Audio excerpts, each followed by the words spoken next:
দিন যত পেরোচ্ছে ততই যেন দুর্নীতির খবর উঠে আসছে এ রাজ্যের বিভিন্ন জায়গা থেকে। এবার সরকারি টেন্ডার দুর্নীতির অভিযোগ উঠল উত্তর দিনাজপুর জেলার রানীগঞ্জ গ্রাম পঞ্চায়েতের প্রধানের বিরুদ্ধে। অভিযোগকারী হচ্ছেন 3 জন। তাদের অভিযোগ, রানীগঞ্জ গ্রাম পঞ্চায়েতের 19 জানুয়ারি 4টি কাজের জন্য অনলাইন টেন্ডারের মাধ্যমে কয়েকজন ঠিকাদার ভুয়ো কাগজপত্র দেখিয়ে অনলাইনে নাম নথিভুক্ত করেন।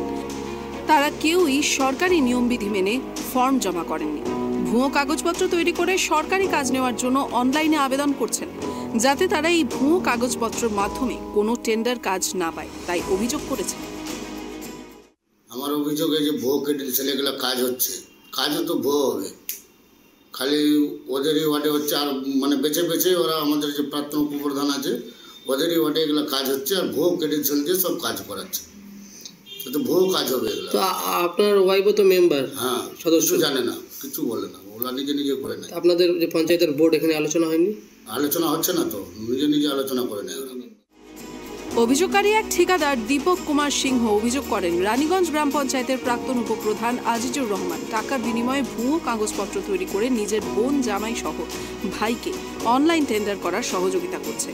যেভাবেই অনিয়ম ভুয়ো কাগজপত্র তৈরি করেছে, তাদের ঠিকাদার লাইসেন্স বাতিল করতে হবে। অভিযোগ হচ্ছে আমাদের পঞ্চায়েতে কিছু টেন্ডার ডেকেছে, যেমন জল, রাস্তা এবং ড্রেনের। তাতে দেখছি কিছু ভুয়ো কাগজ দিয়ে অনেক ছেলেকে ঢুকানো হয়েছে আর কি, যাদের কাগজপত্র কিছু নেই এবং আদৌ কোনোদিন ওরা টেন্ডারে কাজ করে নাই। সব ভুয়ো কাগজ জমা করে টেন্ডার ভুয়ো কাগজপত্র? হ্যাঁ, ভুয়ো, সম্পূর্ণ ভুয়ো কাগজপত্র। কিভাবে বুঝলেন? মানে অ্যাকচুয়ালি ওরা কোনোদিন তো ঠিকাদারি করে নাই। আমাদের তো সব পাশেরই ছেলে ফেলে, আমি তো দেখেছি, কিন্তু দেখছি তারা টেন্ডার ড্রপ করেছে অনলাইনে।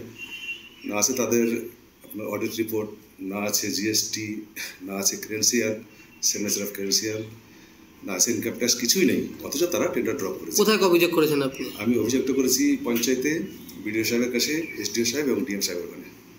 তারা কি বললো আপনাদের? না, আমরা এখনো কিন্তু ফিডব্যাক পাই নাই, কিন্তু আমরা অভিযোগ করেছি।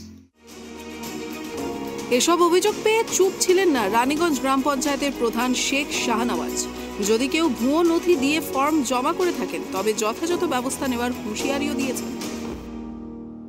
মানে অভিযোগ হয়েছে, সেটা আমরা কাগজ ছানবিন করে তারপরে টেন্ডার খুলব। এখন টেন্ডার আপাতত বন্ধ করা আছে।